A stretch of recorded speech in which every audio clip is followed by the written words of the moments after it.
सत श्री अकाल। न्यूज़ 18 पंजाब हरियाणा हिमाचल देख रहे सारे दर्शकों का स्वागत। मैं अमृत वर्दी। बुलेटिन की शुरुआत करते हैं वड्डी खबर दे नाल गल करते हैं हरियाणा दी, जिथे अज तो रोडवेज दीयां बसां चलणगियां।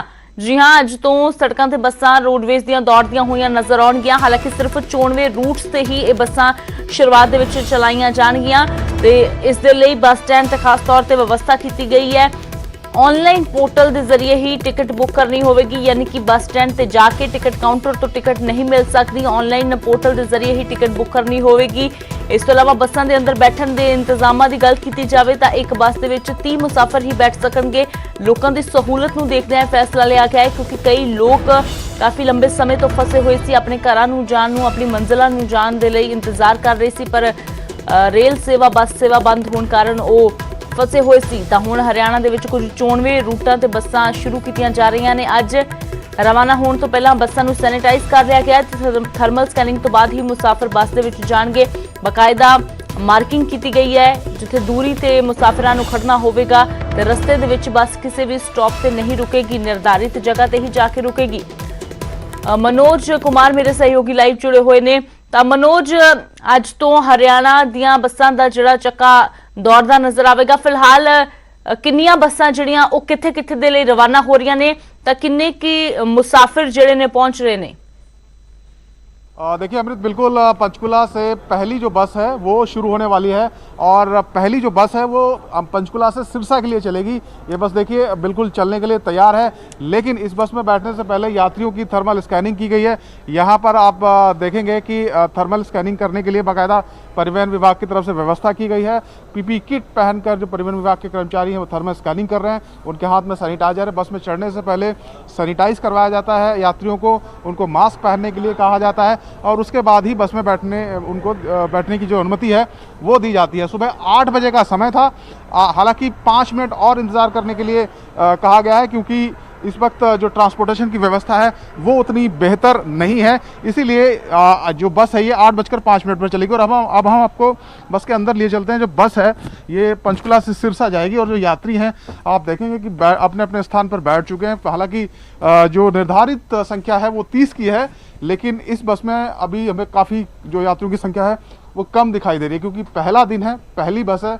अवेयरनेस की भी कमी है, लोगों में जानकारी भी नहीं है किस तरीके से टिकट बुकिंग करानी है। इसको लेकर भी कुछ असमंजस है। इसी को देखते हुए हम कह सकते हैं यात्री की जो भीड़ है या जो संख्या है वो बहुत ज़्यादा नहीं है, लेकिन फिर भी आप देखेंगे कि जो बैठने की व्यवस्था की गई है वो सोशल डिस्टेंसिंग को ध्यान में रखकर की गई है। कुछ सीटों पर यहाँ क्रॉस के निशान हमें दिखाई दे रहे हैं, कुछ सीटों पर सर्कल लगा हुआ है जहाँ यात्री बैठ सकते हैं। और देखिए जो चालक हैं वो बस में बैठ चुके हैं। इसका मतलब है कि जो पहली बस है हरियाणा रोडवेज की वो अब चलने जा रही है। ये पंचकुला से सिरसा के लिए जो पहली बस है वो चलने जा रही है। और जो चालक हैं उनसे बात कर लेते हैं। लगभग 2 महीने बाद बस चला रहे हैं जी। हाँ जी। क्या कहना चाहेंगे? जी क्या कहना चाहेंगे, अच्छा लग रहा है। ड्यूटी को मिस करते थे? नो, कल हॉस्पिटल में दिया। अच्छा, लगातार ड्यूटी पे थे। देखिए कर्मचारी तो ड्यूटी कर ही रहे, तो यात्री हैं उनसे बात करते हैं। सर आप बताएं कि काफ़ी समय बाद बसें चल रही, क्या कहना चाहेंगे? जी मैं आप बताएं। देखिए चलिए कोई नहीं, माता जी आप बताइए। हाँ जी। कहाँ जा रहे हैं आप? अच्छा। बस सेवा शुरू हुई है, कितनी राहत मिली है लोगों को इससे? बढ़िया लगी, बहुत ज़्यादा राहत मिल रही है। हाँ। इंतजार कर रहे थे आप काफ़ी दिनों से? हाँ जी, इंतजार कर रहे बहुत ज़्यादा। देखिए इंतज़ार था यात्रियों को अपने गंतव्य तक पहुंचने के लिए, अपनी मंजिल तक पहुंचने के लिए। और कई लोग ऐसे थे जो लॉकडाउन की अवधि में अलग अलग शहरों में फंसे हुए थे, उनको एक बड़ी राहत यहाँ पर परिवहन विभाग ने दी है। और देखिए विशल बज चुकी है, इसका मतलब है बस को चलने का इशारा हो चुका है। तो आइए हम नीचे चलते हैं और इस बस को रवाना करते हैं। देखिए पहली बस अमृत हरियाणा रोडवेज की पंचकुला से निकली है सिरसा के लिए और सीधे पंचकुला से सिरसा जाएगी। बीच में किसी भी सवारी को इसमें चढ़ने की अनुमति नहीं होगी।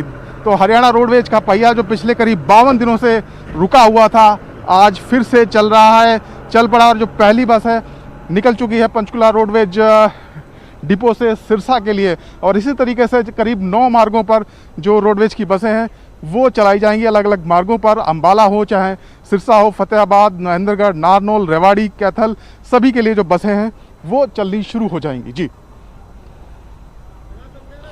ਜੀ ਮਨੋਜ ਸ਼ੁਕਰੀਆ ਫਿਲਹਾਲ ਇਸ ਸਾਰੀ ਜਾਣਕਾਰੀ ਦੇ ਲਈ ਤੇ ਤਸਵੀਰਾਂ ਸਾਡੇ ਦਰਸ਼ਕਾਂ ਦੇ ਨਾਲ ਸਾਂਝੀਆਂ ਕਰਨ ਦੇ ਲਈ। ਤਾਂ ਪਹਿਲੀ ਬੱਸ ਪੰਚਕੁਲਾ ਤੋਂ ਹਰਿਆਣਾ ਰੋਡਵੇਜ਼ ਦੀ ਸਿਰਸਾ ਦੇ ਲਈ ਰਵਾਨਾ ਹੋ ਚੁੱਕੀ ਹੈ ਤੇ ਉਧਰੋਂ ਦੂਜੇ ਪਾਸੇ ਸਿਰਸਾ ਤੋਂ ਵੀ ਪਹਿਲੀ ਬੱਸ ਪੰਚਕੁਲਾ ਦੇ ਲਈ 8 ਵਜੇ ਰਵਾਨਾ ਹੋ ਚੁੱਕੀ ਹੈ। ਤਾਂ ਇਹ ਤਸਵੀਰਾਂ ਤੁਸੀਂ ਦੇਖ ਸਕਦੇ ਹੋ, ਸਿਰਫ ਮਾਰਕਿੰਗ ਜਿਹੜੀ ਹੈ ਉਹ ਖੜੇ ਹੋਣ ਦੇ ਲਈ ਨਹੀਂ ਬਲਕਿ ਬੈਠਣ ਦੇ ਲਈ ਵੀ ਜਿਹੜੀ ਜਗ੍ਹਾ ਬੱਸ ਸਟੈਂਡ ਤੇ ਬਣਾਈ ਗਈ ਹੈ ਉੱਥੇ ਇੱਕ ਟੇਬਲ ਤੇ ਸਿਰਫ 2 ਵਿਅਕਤੀ ਹੀ ਬੈਠ ਸਕਦੇ ਨੇ। ਤੁਸੀਂ ਦੇਖ ਸਕਦੇ ਹੋ ਮਾਰਕਿੰਗ ਕੀਤੀ ਜਾ ਰਹੀ ਹੈ, 3 ਜਿਹੜੀਆਂ ਕੁਰਸੀਆਂ ਲੱਗੀਆਂ ਹੋਈਆਂ ਨੇ ਉੱਥੇ ਵੀ 2 ਲੋਕ ਜਿਹੜੇ ਨੇ ਉਹ ਬੈਠ ਸਕਦੇ ਨੇ। ਮਾਰਕਿੰਗ ਬਕਾਇਦਾ ਕੀਤੀ ਜਾ ਰਹੀ ਹੈ ਤੇ ਦੂਰੀ ਬਣਾ ਕੇ ਰੱਖਣ ਦੇ ਲਈ ਲੋਕਾਂ ਨੂੰ ਕਿਹਾ ਜਾ ਰਿਹਾ ਹੈ। ਸੋਸ਼ਲ ਡਿਸਟੈਂਸਿੰਗ ਦਾ ਖਾਸ ਤੌਰ ਤੇ ਧਿਆਨ ਤੇ ਥਰਮਲ ਸਕੈਨਿੰਗ ਕਰਨ ਤੋਂ ਬਾਅਦ ਹੀ ਜਿਹੜਾ ਹੈ ਉਹ ਬੱਸਾਂ ਦੇ ਵਿੱਚ ਸਵਾਰੀਆਂ ਨੂੰ ਚੜ੍ਹਨ ਦਿੱਤਾ ਜਾ ਰਿਹਾ ਹੈ।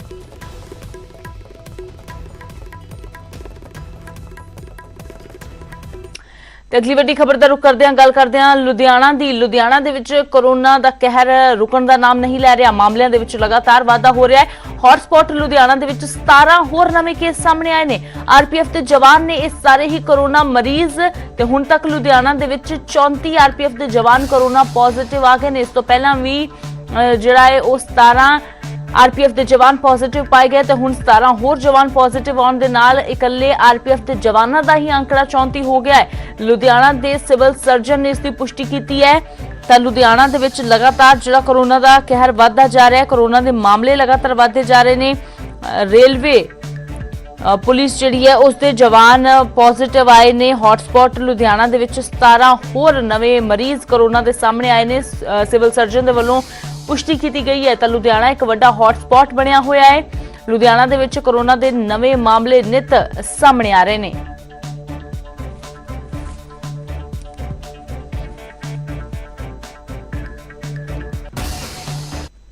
ਤੇ ਉਧਰ ਜੇਕਰ ਪੰਜਾਬ ਦੀ ਗੱਲ ਕੀਤੀ ਜਾਵੇ ਤਾਂ ਪੰਜਾਬ ਦੇ ਵਿੱਚ ਕੋਰੋਨਾ ਦੇ ਕੇਸਾਂ ਦੀ ਰਫ਼ਤਾਰ ਦੀ ਕਮੀ ਹੈ। ਇਹ ਕਹਿਣਾ ਹੈ ਪੰਜਾਬ ਦੇ ਮੁੱਖ ਮੰਤਰੀ ਕੈਪਟਨ ਅਮਰਿੰਦਰ ਸਿੰਘ ਦਾ। ਜੀ ਹਾਂ, ਮੁੱਖ ਮੰਤਰੀ ਨੇ ਟਵੀਟ ਕਰਕੇ ਖੁਸ਼ੀ ਜ਼ਾਹਿਰ ਕੀਤੀ ਹੈ। 13 ਮਈ ਨੂੰ 10 ਅਤੇ 14 ਮਈ ਨੂੰ ਸਿਰਫ 11 ਕੇਸ ਆਏ ਤੇ ਕੈਪਟਨ ਦੇ ਵੱਲੋਂ ਕੋਰੋਨਾ ਵਾਰੀਅਰਸ ਦਾ ਧੰਨਵਾਦ ਵੀ ਕੀਤਾ ਗਿਆ ਹੈ। ਕੈਪਟਨ ਦਾ ਕਹਿਣਾ ਹੈ ਕਿ ਪਿਛਲੇ 2 ਹਫ਼ਤਿਆਂ ਤੋਂ ਸਥਿਰ ਹੋ ਰਹੀ ਹੈ ਸਥਿਤੀ, ਪਰ ਅਜੇ ਵੀ ਸਾਨੂੰ ਚੌਕਸ ਰਹਿਣ ਦੀ ਲੋੜ ਹੈ। ਤੇ ਕੈਪਟਨ ਅਮਰਿੰਦਰ ਸਿੰਘ ਬੇਸ਼ੱਕ ਜਿਹੜਾ ਹੈ ਉਹ ਖੁਸ਼ੀ ਜਤਾ ਰਹੇ ਨੇ, ਪਰ ਹਾਲਾਤ ਜਿਹੜੇ ਨੇ ਅਜੇ ਵੀ ਪੰਜਾਬ ਦੇ ਵਿੱਚ ਚਿੰਤਾਜਨਕ ਬਣੇ ਹੋਏ ਨੇ। ਗੱਲ ਲੁਧਿਆਣਾ ਦੀ ਕੀਤੀ ਜਾਵੇ, ਜਲੰਧਰ ਦੀ ਕੀਤੀ ਜਾਵੇ ਤਾਂ ਲਗਾਤਾਰ ਇਹਨਾਂ ਸ਼ਹਿਰਾਂ ਦੇ ਵਿੱਚ ਮਾਮਲੇ ਸਾਹਮਣੇ ਆ ਰਹੇ ਨੇ। ਕੋਰੋਨਾ ਦਾ ਅੰਕੜਾ ਪੰਜਾਬ ਦੇ ਵਿੱਚ 2000 ਨੂੰ ਪਾਰ ਕਰ ਗਿਆ ਹੈ।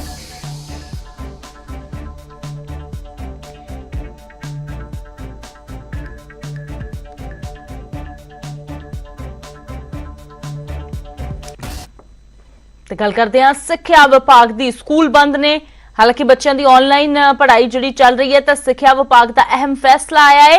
ਕਿਹੜਾ ਫੈਸਲਾ ਹੈ, ਉਸ ਫੈਸਲੇ ਦੀਆਂ 10 ਵੱਡੀਆਂ ਗੱਲਾਂ ਤੁਹਾਨੂੰ ਦੱਸਦੇ ਹਾਂ। ਆਨਲਾਈਨ ਕਲਾਸਾਂ ਦੇ ਲਈ ਸਿਰਫ ਟਿਊਸ਼ਨ ਫੀਸ ਹੀ ਲਈ ਜਾਵੇਗੀ, ਯਾਨੀ ਕਿ ਹੋਰ ਕੋਈ ਚਾਰਜ ਜਿਹੜੇ ਸਕੂਲਾਂ ਦੇ ਵੱਲੋਂ ਨਹੀਂ ਵਸੂਲੇ ਜਾਣਗੇ, ਸਿਰਫ ਟਿਊਸ਼ਨ ਫੀਸ ਲਈ ਜਾਵੇਗੀ।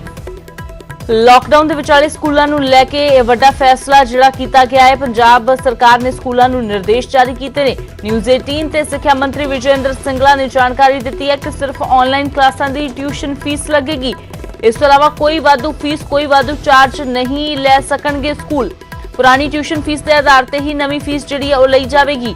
ਆਨਲਾਈਨ ਕਲਾਸਾਂ ਨਹੀਂ ਤਾਂ ਕੋਈ ਫੀਸ ਨਹੀਂ, ਯਾਨੀ ਕਿ ਜਿਹੜੇ ਸਕੂਲਾਂ ਦੇ ਵੱਲੋਂ ਆਨਲਾਈਨ ਕਲਾਸਾਂ ਵੀ ਨਹੀਂ ਲਗਾਈਆਂ ਜਾ ਰਹੀਆਂ ਉਹ ਟਿਊਸ਼ਨ ਫੀਸ ਤੱਕ ਨਹੀਂ ਲੈ ਸਕਣਗੇ। ਜੇਕਰ ਕਲਾਸਾਂ ਨਹੀਂ ਤਾਂ ਫੀਸ ਨਹੀਂ। ਨਿੱਜੀ ਸਕੂਲਾਂ ਸਮੇਤ ਸਾਰੇ ਸਕੂਲਾਂ ਤੇ ਇਹ ਫੈਸਲਾ ਜਿਹੜਾ ਉਹ ਲਾਗੂ ਹੋਵੇਗਾ। ਸਕੂਲਾਂ ਦੇ ਖੁੱਲਣ ਬਾਰੇ ਅਜੇ ਤੱਕ ਕੋਈ ਵੀ ਸਥਿਤੀ ਜਿਹੜੀ ਸਾਫ਼ ਹੁੰਦੀ ਨਜ਼ਰ ਨਹੀਂ ਆ ਰਹੀ। ਹਰ ਮਹੀਨੇ ਅਧਿਆਪਕਾਂ ਨੂੰ ਫੀਸ ਦੇਣ ਦੀ ਤਜਵੀਜ਼ ਜਿਹੜੀ ਹੈ ਉਹ ਨਵੇਂ ਫੈਸਲੇ ਦੇ ਵਿੱਚ ਰੱਖੀ ਗਈ ਹੈ ਤੇ 3 ਮਹੀਨਿਆਂ ਦੀ ਬਜਾਏ ਹਰ ਮਹੀਨੇ ਤਨਖਾਹ ਦੀ ਅਦਾਇਗੀ ਹੋਵੇਗੀ। ਅਧਿਆਪਕਾਂ ਦੇ ਲਈ ਰਾਹਤ ਦੀ ਗੱਲ ਹੈ ਕਿ ਹਰ ਮਹੀਨੇ ਉਹਨਾਂ ਦੀ ਤਨਖਾਹ ਦੀ ਅਦਾਇਗੀ ਹੋਵੇਗੀ। ਉਲੰਘਣਾ ਕਰਨ ਵਾਲੇ ਸਕੂਲਾਂ ਦੀ ਡੀਈਓ ਦੇ ਕੋਲ ਸ਼ਿਕਾਇਤ ਹੋ ਸਕੇਗੀ। ਜਿਹੜੇ ਸਕੂਲ ਉਲੰਘਣਾ ਕਰਨਗੇ, ਯਾਨੀ ਕਿ ਜਿਹੜੇ ਸਕੂਲ ਟਿਊਸ਼ਨ ਫੀਸ ਤੋਂ ਇਲਾਵਾ ਹੋਰ ਜਿਹੜੇ ਚਾਰਜ ਨੇ ਉਹ ਵਸੂਲਣ ਦੀ ਕੋਸ਼ਿਸ਼ ਕਰਨਗੇ ਤਾਂ ਉਹਨਾਂ ਦੇ ਖਿਲਾਫ ਕਾਰਵਾਈ ਵੀ ਕੀਤੀ ਜਾਵੇਗੀ।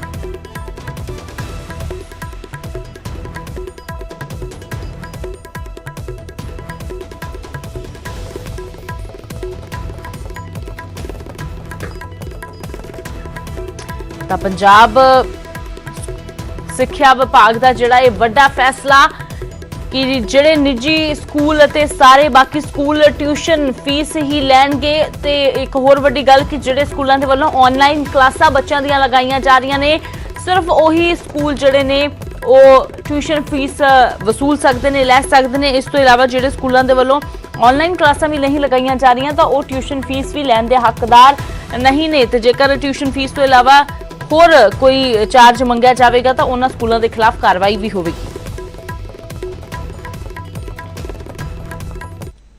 ਸਰਕਾਰ ਦੇ ਪੱਧਰ ਤੇ ਕੀਤਾ ਹੈ ਕਿ ਜਿਹੜੇ school private school online classes ਚਲਾ ਰਹੇ ਹੈ ਜੀ, ਉਹ ਸਿਰਫ ਆਨਲਾइन क्लासेस ਦੀ ट्यूशन फीस ਲੈ ਸਕਦੇ ਨੇ। ਇਸ ਤੋਂ ਇਲਾਵਾ ਕੋਈ ਵੀ ਫੀਸ, ਚਾਹੇ ਉਹ ਟਰਾਂਸਪੋਰਟੇਸ਼ਨ ਫੀਸ ਹੈ, ਚਾਹੇ ਉਹ ਮੈਸ ਚਾਰजेस ਹੈ, ਚਾਹੇ ਉਹ ਐਡਮਿਸ਼ਨ ਫੀਸ ਹੈ, ਤੇ ਚਾਹੇ ਉਹ ਕੋਈ ਵੀ ਹੋਰ ਤਰ੍ਹਾਂ ਦੇ ਚਾਰजेस ਸਕੂਲ ਲੈਂਦਾ, ਉਹ ਨਹੀਂ ਚਾਰਜ ਕਰਨਗੇ। ਨੋ ਇਨਹਾਂਸਮੈਂਟ ਆਫ ਫੀਸ ਪਿਛਲੇ ਸਾਲ ਤੋਂ ਲੈ ਕੇ ਅੱਜ ਇਸ ਸਾਲ ਦੇ ਵਿੱਚ ਜਿਹੜੀ 8% ਹੁੰਦੀ ਹੈ ਉਹ ਨਹੀਂ ਹੋਊਗੀ। ਸਿਰਫ ਤੇ ਸਿਰਫ ਟਿਊਸ਼ਨ ਫੀਸ, ਉਹ ਵੀ ਉਹ ਸਕੂਲ ਜਿਹੜੇ ਆਨਲਾਈਨ ਕਲਾਸਿਸ ਬੱਚਿਆਂ ਨੂੰ ਪੜ੍ਹਾ ਰਹੇ ਹੈ ਉਹ ਬੱਚੇ ਨੂੰ ਫੀਸ ਚਾਰਜ ਕਰ ਸਕਣਗੇ। ਬਾਕੀ ਹੋਰ ਕੋਈ ਫੀਸ ਪ੍ਰਾਈਵੇਟ ਸਕੂਲ ਨਹੀਂ ਚਾਰਜ ਕਰ ਸਕਦੇ।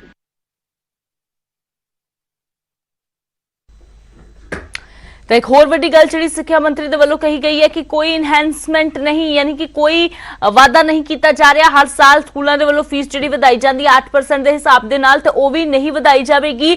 ਪਿਛਲੇ ਸਾਲ ਦੀ ਜਿਹੜੀ ਫੀਸ ਹੈ ਉਸੇ ਦੇ ਮੁਤਾਬਕ ਇਸ ਸਾਲ ਜਿਹੜੀ ਫੀਸ ਲੱਗੇਗੀ ਤੇ ਸਿਰਫ ਟਿਊਸ਼ਨ ਫੀਸ ਦੇਣੀ ਹੋਵੇਗੀ ਮਾਪਿਆਂ ਨੂੰ, ਤੇ ਉਹ ਵੀ ਉਹਨਾਂ ਮਾਪਿਆਂ ਨੂੰ ਜਿਨ੍ਹਾਂ ਦੇ ਬੱਚਿਆਂ ਦੇ ਸਕੂਲ ਟਿਊਸ਼ਨ ਫੀਸ ਲੈਣ ਦੇ ਬਦਲੇ ਉਹਨਾਂ ਨੂੰ ਆਨਲਾਈਨ ਕਲਾਸਿਸ ਦੇ ਰਹੇ ਨੇ। ਅਗਲੀ ਵੱਡੀ ਖਬਰ ਦਾ ਰੁਖ ਕਰਦੇ ਹਾਂ। ਗੱਲ ਕਰਦੇ ਹਾਂ ਪੰਜਾਬ ਦੇ ਲੋਕਾਂ ਨੂੰ ਮਿਲੀ ਇੱਕ ਹੋਰ ਵੱਡੀ ਰਾਹਤ ਦੀ। ਅੱਜ ਤੋਂ 11 ਘੰਟੇ ਦੇ ਲਈ ਪੰਜਾਬ ਦੇ ਵਿੱਚ ਦੁਕਾਨਾਂ ਖੁੱਲਣਗੀਆਂ। ਜੀ ਹਾਂ, ਪੰਜਾਬ ਸਰਕਾਰ ਨੇ ਦੁਕਾਨਾਂ ਖੋਲਣ ਦਾ ਸਮਾਂ ਵਧਾ ਦਿੱਤਾ ਹੈ। ਸਵੇਰੇ 7 ਵਜੇ ਤੋਂ ਸ਼ਾਮ 6 ਵਜੇ ਤੱਕ ਦੁਕਾਨਾਂ ਖੁੱਲਣਗੀਆਂ।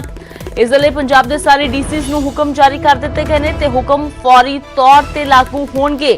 ਇਹ ਨਵੇਂ ਹੁਕਮ ਜਿਸ ਦੇ ਵਿੱਚ ਦੁਕਾਨਾਂ 11 ਘੰਟੇ ਖੋਲਣ ਦੇ ਲਈ ਆਦੇਸ਼ ਜਾਰੀ ਕਰ ਦਿੱਤੇ ਗਏ ਨੇ। ਪੰਜਾਬ ਸਰਕਾਰ ਨੇ ਸਮਾਂ ਵਧਾ ਦਿੱਤਾ ਹੈ ਤਾਂ ਦੁਕਾਨਦਾਰਾਂ ਦੇ ਲਈ ਇਹ ਵੱਡੀ ਰਾਹਤ ਦੀ ਖਬਰ ਕਿ ਹੁਣ ਉਹ ਆਪਣੀਆਂ ਦੁਕਾਨਾਂ 11 ਘੰਟੇ ਖੋਲ ਸਕਣਗੇ, ਸਵੇਰੇ 7 ਵਜੇ ਤੋਂ ਲੈ ਕੇ ਸ਼ਾਮ ਦੇ 6 ਵਜੇ ਤੱਕ।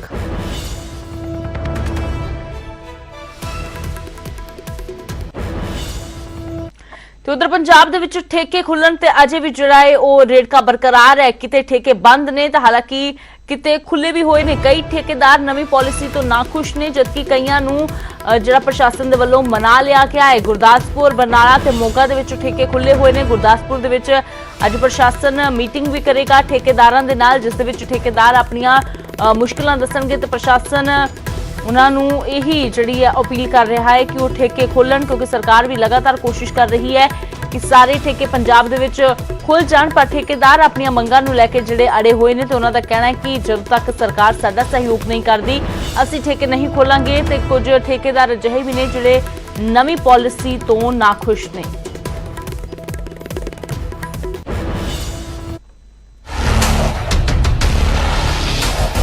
लॉकडाउन के दरमियान पंजाब विच शराब की विक्री नूं सरकार वालों इजाजत मिले 1 हफ्ते तो वध दा समा हो चुका है, पर शराब कारोबारी शराब के ठेके खोलण नूं तैयार नहीं।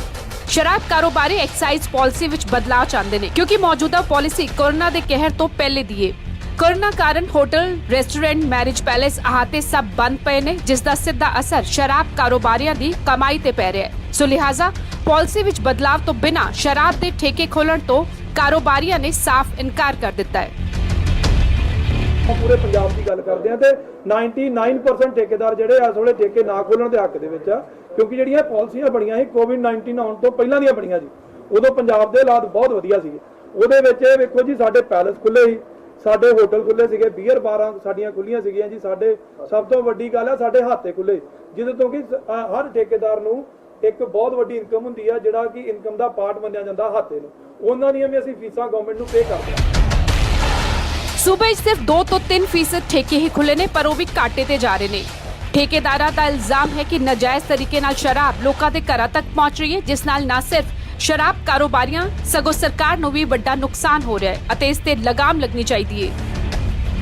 ਉਹਦੇ ਹਾਲਾਤ ਇੰਨੇ ਮਾੜੇ ਹੋ ਚੁੱਕੇ ਆ ਕਿ ਰੈਵਨਿਊ ਪੂਰਾ ਕਰਨਾ ਬਹੁਤ ਹੀ ਮੁਸ਼ਕਲ ਗੱਲ ਹੈ, ਜਿਹਦੇ ਵਿੱਚ ਸਾਨੂੰ ਸਰਕਾਰ ਨੇ 4 ਤੋਂ 6 ਘੰਟੇ ਦਾ ਸਮਾਂ ਦਿੱਤਾ ਸੀਗਾ ਜੀ ਠੇਕੇ ਖੋਲਣ ਦਾ, ਤੇ ਉਹਦੇ ਵਿੱਚ ਸਾਨੂੰ 4 ਤੋਂ 6 ਘੰਟੇ ਸਮੇਂ ਦੇ ਵਿੱਚ ਇਹ ਨਹੀਂ ਦੱਸਿਆ ਗਿਆ ਕਿ ਸਾਡੇ ਕੋਲ 14 ਘੰਟੇ ਦਾ ਰੈਵਨਿਊ ਲੈ ਕੇ ਸਰਕਾਰ ਨੇ 8 ਕਰੋੜ ਰੁਪਈਆ ਸਾਨੂੰ ਦਿੱਤਾ ਹੈ। ਜੇ 4 ਤੋਂ 6 ਘੰਟੇ ਦਾ ਰੈਵਨਿਊ ਲਿਆ ਜਾਂਦਾ, ਉਹਦਾ ਰੈਵਨਿਊ ਘੰਟਿਆਂ ਦੇ ਹਿਸਾਬ ਨਾਲ ਜੇ 6 ਘੰਟੇ ਸਮਾਂ ਦਿੱਤਾ ਜਾਂਦਾ ਤਾਂ ਉਹਦਾ ਰੈਵਨਿਊ ਅੱਧਾ ਕੀਤਾ ਜਾਣਾ ਚਾਹੀਦਾ, ਜਿਹੜਾ ਕਿ 4 ਕਰੋੜ ਤੋਂ 5 ਕਰੋੜ ਦੇ ਨੀਅਰ ਅਬਾਊਟ ਬਣਦਾ ਜੀ।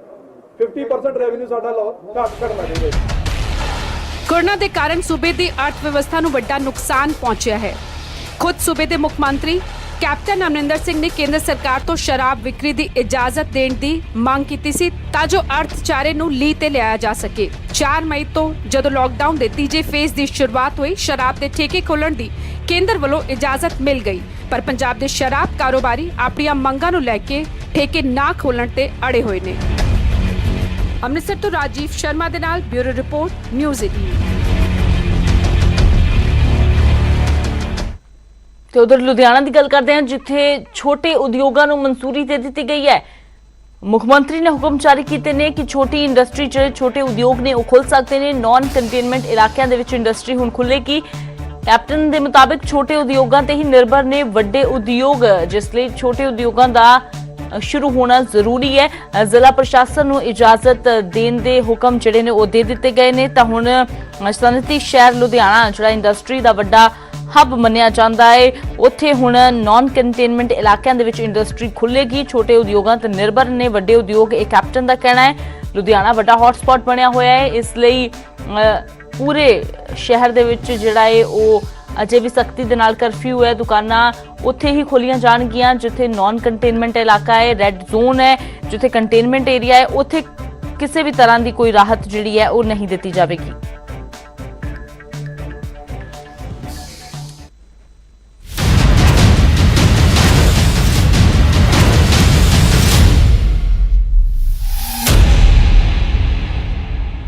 तो हुण गल करते हैं पंजाब सरकार दे मंत्रियां वर्सेस मंत्रियां दे विवाद दी। पहला मंत्रियां दी मुख सकत्तर दे नाल खड़की ते हुण मंत्रियां दी आपस दे विच भी विगड़ गई है। करण अवतार सिंह वाला विवाद अजे ठंडा नहीं होया सी कि हुण सरकार दे 2 वजीरां दे विच छिड़ी जंग ने कांग्रेस दीयां मुश्किलां वधा दित्तियां ने।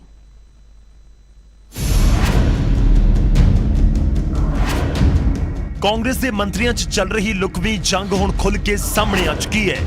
कैबिनेट मंत्री चरणजीत सिंह चन्नी ते तृप्त रजिंदर सिंह बाजवा दे विचाले हुई तकरार हुण जग ज़ाहर हो चुकी है।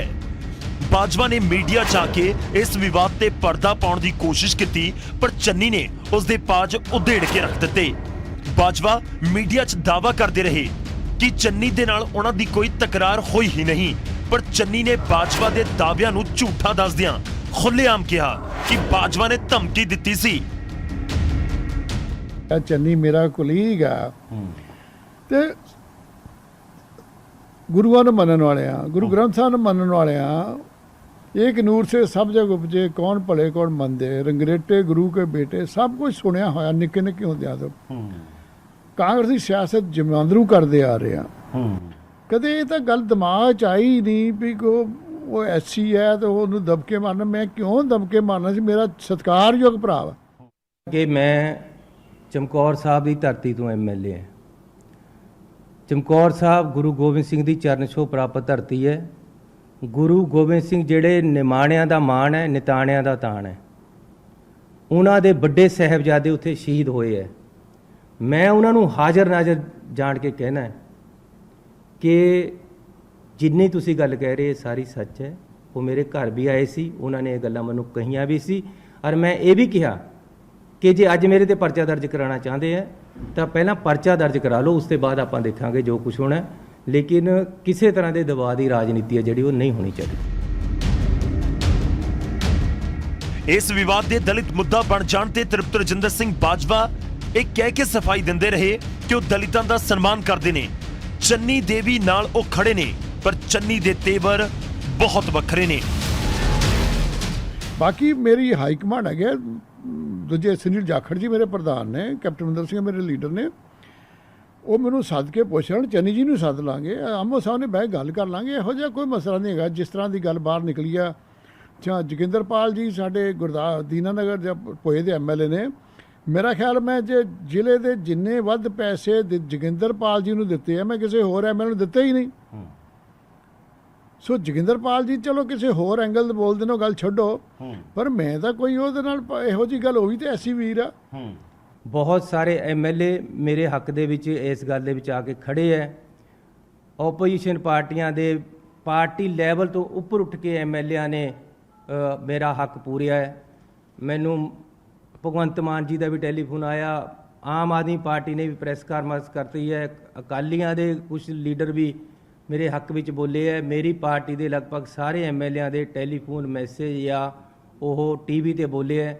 ਮੈਂ ਸਾਰਿਆਂ ਦਾ ਹੱਥ ਜੋੜ ਕੇ ਧੰਨਵਾਦ ਕਰਦਾ। ਮੈਂ ਬਹੁਤ ਨਿਮਾਣਾ ਬੰਦਾ ਹੈ, ਮੇਰੇ 'ਚ ਕੋਈ ਈਗੋ ਨਹੀਂ ਹੈ, ਮੇਰੇ ਵਿੱਚ ਪਿਆਰ ਹੀ ਹੈ, ਸਤਿਕਾਰ ਹੀ ਹੈ। ਮੈਂ ਹਰ ਕਿਸੇ ਨੂੰ ਹਮੇਸ਼ਾ ਸਤਿਕਾਰ ਦੇ ਨਾਲ ਮਿਲਦਾ।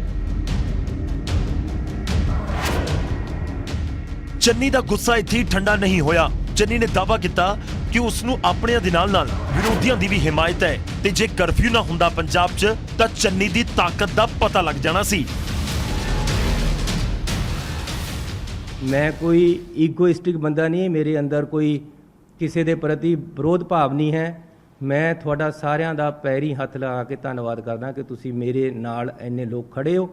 ਬਹੁਤ ਆਰਗੇਨਾਈਜੇਸ਼ਨਾਂ ਜੇ ਬਾਈ ਚਾਂਸ ਇਹ ਕਰਫਿਊ ਨਾ ਲੱਗਿਆ ਹੁੰਦਾ ਤਾਂ ਪੰਜਾਬ ਦੇ ਵਿੱਚ ਸ਼ਾਇਦ ਭੰਨ ਤੋੜ ਹੋ ਜਾਂਦੀ। ਲੇਕਿਨ ਮੈਂ ਫਿਰ ਵੀ ਸਾਰਿਆਂ ਨੂੰ ਬੇਨਤੀ ਕਰਨਾ ਚਾਹੁੰਦਾ ਕਿ ਆਪਾਂ ਨੇ ਇਹ ਗੱਲ ਮੁੱਖ ਮੰਤਰੀ ਜੀ ਤੇ ਛੱਡ ਦਿੱਤੀ ਹੈ, ਜਾਖੜ ਸਾਹਿਬ ਤੇ ਛੱਡ ਦਿੱਤੀ ਹੈ। ਜੋ ਮੁੱਖ ਮੰਤਰੀ ਜੀ ਫੈਸਲਾ ਲੈਣਗੇ ਉਸ ਤਰ੍ਹਾਂ ਹੀ ਆਪਾਂ ਕਰਨਾ ਹੈ। ਸਾਰਿਆਂ ਨੇ ਸ਼ਾਂਤੀਪੂਰਵਕ ਮੁੱਖ ਮੰਤਰੀ ਜੀ ਦੇ ਅੰਡਰ ਉਹਨਾਂ ਦੀ ਗੱਲ ਮੰਨਣੀ ਹੈ। ਮੁੱਖ ਸਕੱਤਰ ਦੇ ਨਾਲ ਮੰਤਰੀਆਂ ਦੀ ਤਲਖੀ ਤੋਂ ਸ਼ੁਰੂ ਹੋਇਆ ਵਿਵਾਦ ਹੁਣ ਕਾਂਗਰਸ ਦਾ ਅੰਦਰੂਨੀ ਵਿਵਾਦ ਬਣ ਚੁੱਕਿਆ ਹੈ। ਹੁਣ ਸਿੱਧੀ ਟੱਕਰ ਮੰਤਰੀ ਬਨਾਮ ਮੰਤਰੀ ਦੀ ਹੈ ਤੇ ਉਸ ਤੋਂ ਵੀ ਵੱਧ ਕੇ ਪੂਰੇ ਵਿਵਾਦ ਨੇ ਦਲਿਤ ਮੁੱਦੇ ਦਾ ਰੂਪ ਧਾਰ ਲਿਆ ਹੈ। ਚੰਡੀਗੜ੍ਹ ਤੋਂ ਪੰਕਜ ਕਪਾਹੀ ਦੇ ਨਾਲ ਯਾਦਵਿੰਦਰ ਸਿੰਘ, ਨਿਊਜ਼ 18 ਪੰਜਾਬ।